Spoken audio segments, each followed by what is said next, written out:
Hello, welcome back to another review. And today we're going to be taking a look at the Rise of the Beasts mainline Voyager Optimus Prime. So yeah, I finally have some more mainline toys to take a look at, and this is a special one because it's a full-on Voyager figure. However, this thing has proven nearly impossible to find. It seems like all the mainline Deluxe and Voyagers, it's like one whole line of like Legacy Cosmos or Netflix Bumblebee. These have all just been so tricky to find because there aren't really any online retailers that get them.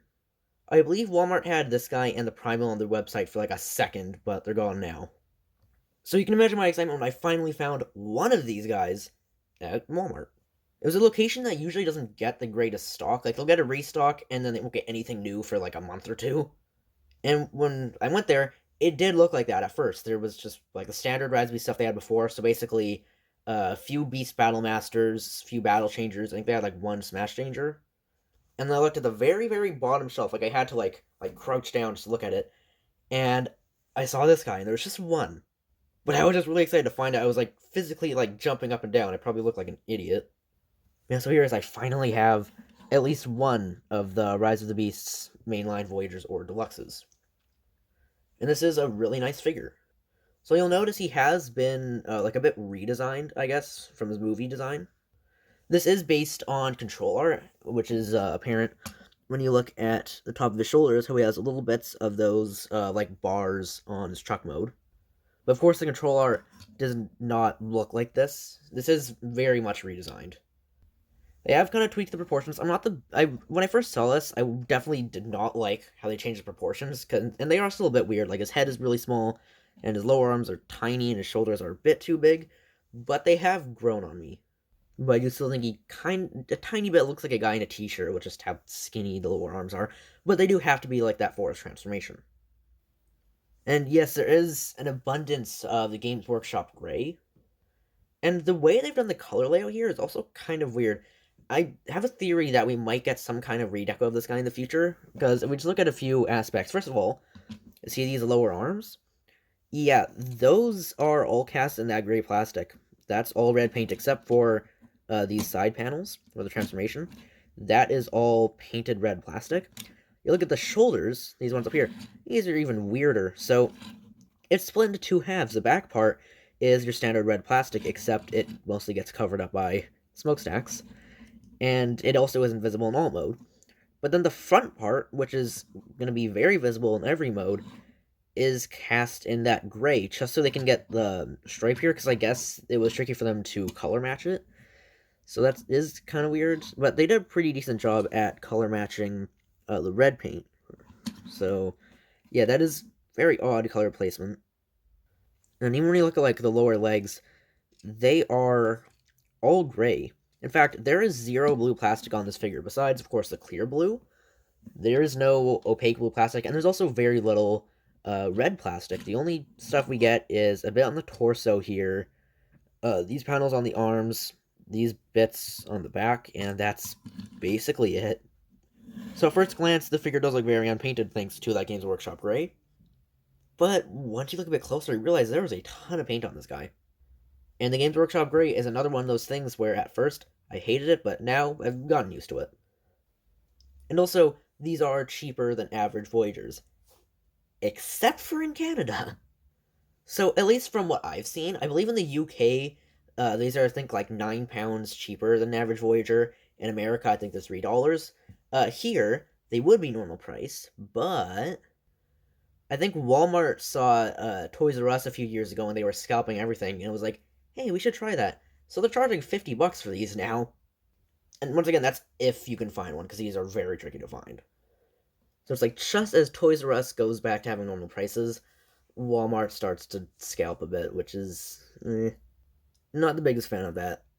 But honestly, it was kind of worth it, because this is a really nice figure, and we can get more into that now. You can just look at this, which you've been doing for the past 4 minutes. But it is a very nice design. I definitely prefer this to the Bumblebee movie design. That design I always thought was kind of boring, because it's just G1 Prime. This does change things up a bit, though. It is still a bit more G1, but it has changed things up a bit. You can see it's very clean. There is no kibble besides like these Earthrise Optimus Prime style butt cheeks. It is very clean, and you may be wondering like, oh, that's kibble. Nope, that's accurate to the control art.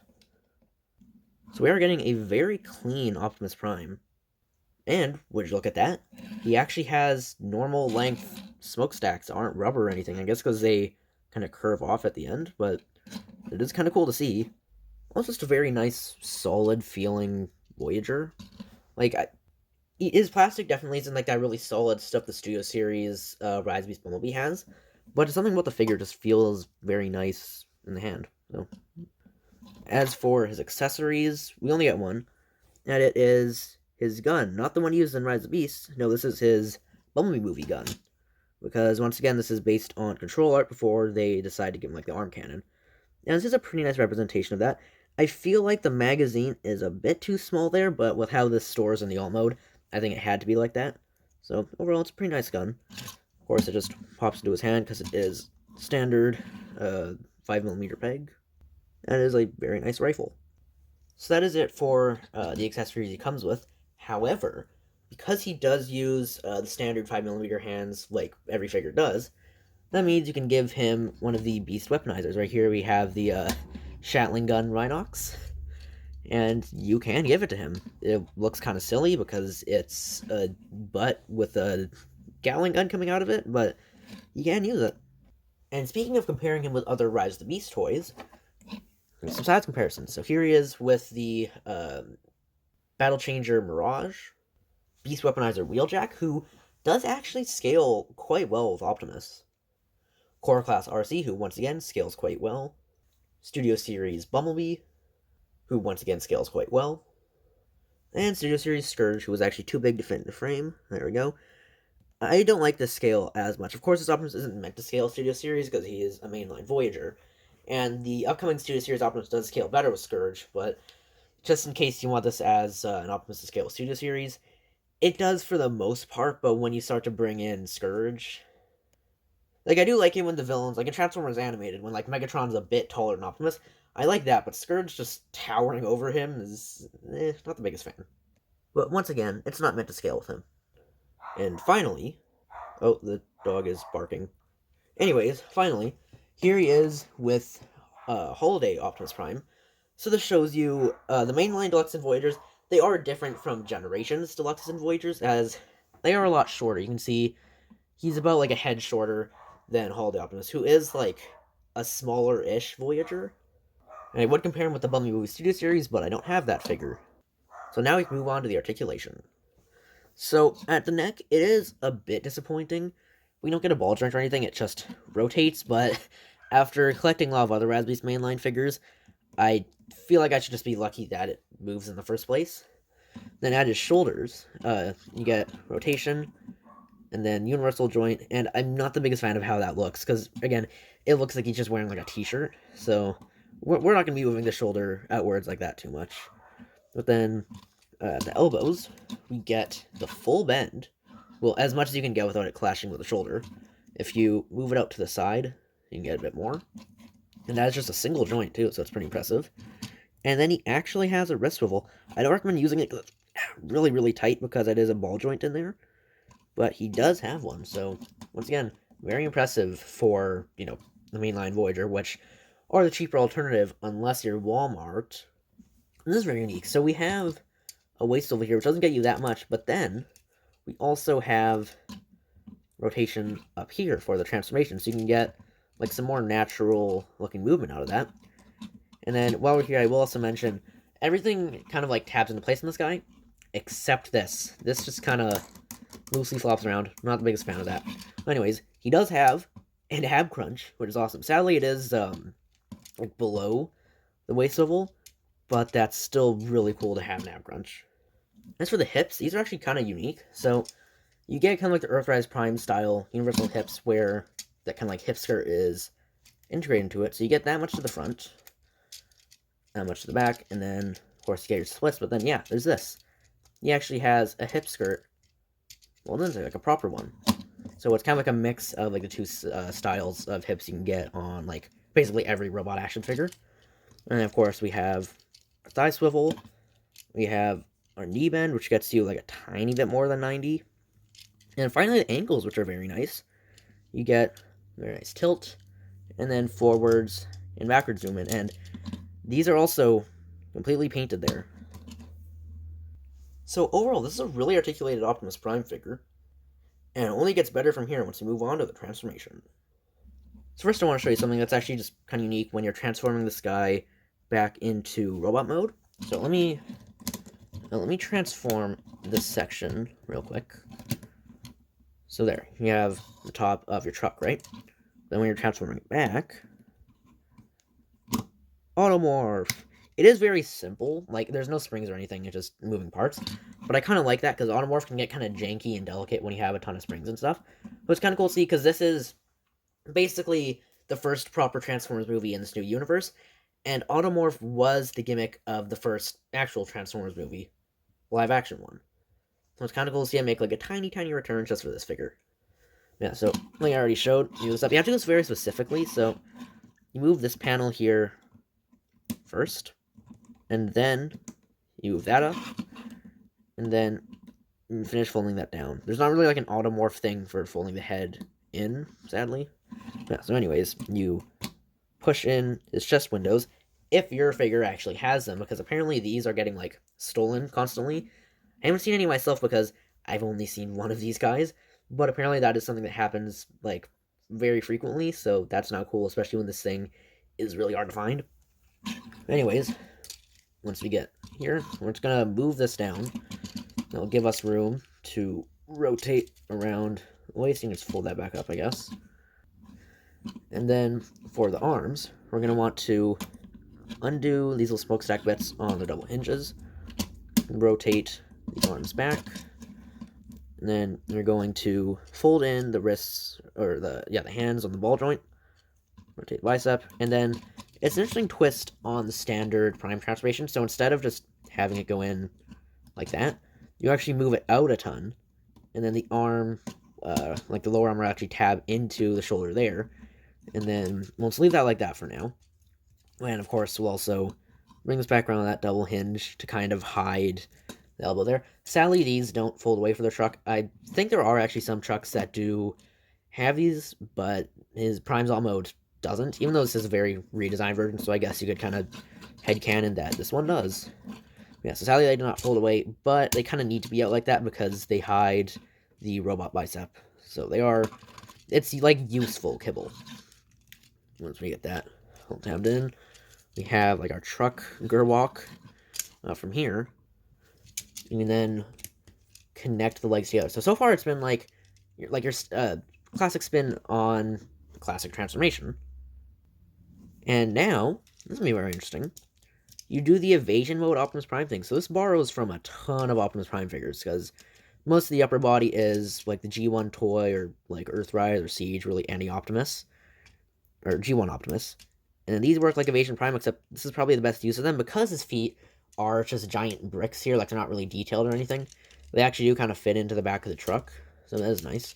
And then we have a trailer hitch, which rotates over and kind of tabs the feet together. So it's cool we have a dedicated trailer hitch. It's for weapon storage here, but we could see something like that in the future, because I feel like we're going to be seeing more of this just with how weird the color layout is. Like, it implies some kind of redeco, and the fact that, yeah, he does have an actual trailer hitch, so maybe we'll get a trailer in the second movie. I don't know. But then we're going to use that ab crunch, and rotate up here. We have these two pegs in the thighs. I'll just tab into elbows. There we go. Let's get these next. So, almost done. You can then bring these panels around from the arms. I always really like this step. It's kind of satisfying. So it is, again, it's like a spin on the classic Optimus transformation. Let's get that in. Of course, you'll want to fold down the hip skirts before you transform the arms. Yeah, see this right here? Don't do that. And then this step here is, it borrows a lot from Earthrise Optimus Prime, and I did like how this worked, so it's cool to see that return. So you fold out these wheels, and then you rotate this whole section down on that double hinge, And then the wheels tab into the hips, like so. And this is usually where I stop, because we have this one final step here where we just fold out these gas canisters, which is once again like Earthrise Prime or the Studio Series Bumblebee Prime. I always forget to do that, because I don't actually do it on my Earthrise Optimus, because they always fold back in really easily. But here, they do kind of lock into place, so this is probably the best use I've seen. And there you go. It's like a very nice, kind of simple transformation, but it is extremely clever. And I believe hearing that this is done, I think by like the Los Angeles design team, which are the same people who do like the Cyberverse Deluxes and Earthspark Deluxes, and this definitely does feel like that, but with like a higher budget. Because, those lines never got Voyagers. So that very nice, satisfying transformation results in a very nice truck mode. And once again, it is very redesigned, very stylized, and I do like that. So you can see these fins are still here, but not as bad as like the movie Masterpiece. This part I'm not the biggest fan of. This kibble on the top of the shoulders just chills out, and on his controller, I do like the fact that they incorporate some of this stuff into the robot mode, because I don't like how it just hides away in the final movie design. But I gotta wonder, because we know that his shoulders do form the sides of the truck, that one scene we saw in the trailer, how does this, like in the actual movie design, how would this get here?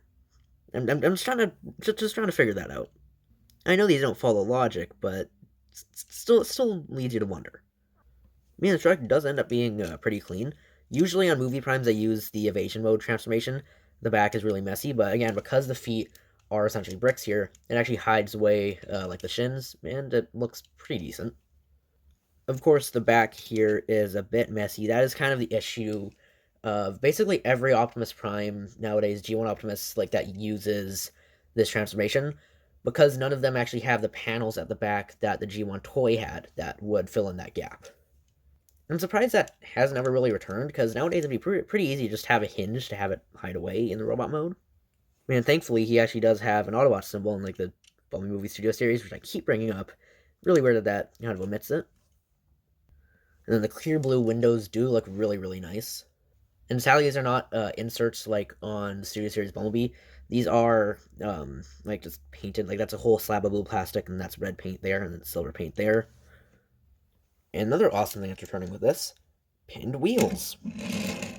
So this is probably like the best rolling Optimus Prime toy in my collection, besides like the G1 figure, because with a lot of Optimus Prime figures, especially the Studio Series ones, they cannot roll, because that is like 6 wheels and they're usually just clipped. But because they're pinned here, like I can usually roll around most Optimus Prime figures on my desk, because I have like a huge mouse pad, and that's like rubber, so it gives you traction.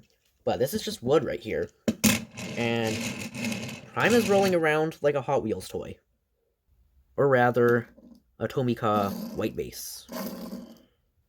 And yeah, every wheel here does actually like roll. Well, you probably can't really see, like, because of video quality, but the wheels do roll. It seems like such a basic thing, but it's just so like refreshing to have that on an Optimus Prime. And yes, you may have noticed I actually transformed this into remote mode for the final verdict. I like the transformation that much. And also because I want to show you something interesting I forgot to mention earlier. Oh, and the automorph gimmick is just really fun. So he does that weird thing a lot of figures tend to do, where they cast the head in like a clear plastic, but then paint over it. Like they intended to have the eyes light piped, but then decided not to. And this guy does that too. Except, on my copy, the paint is like a bit thin on one of the eyes. So if I bring in a flashlight, there. One of his eyes always lighting up, so he's always kind of like winking at you. So that was kind of funny. What are we doing again? Oh yeah, my final thoughts on the toy. So overall, this is a really, really nice Optimus Prime figure. If you can find one, I highly recommend it.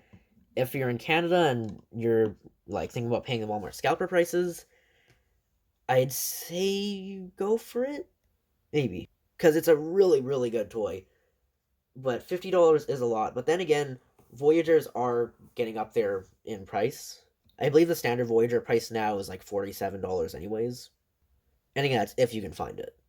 Yeah, so that's it for my review of the Rise Beast Mainline Voyager Optimus Prime. That is a mouthful. If you liked the video, give it a thumbs up. If you didn't, then don't. Bye.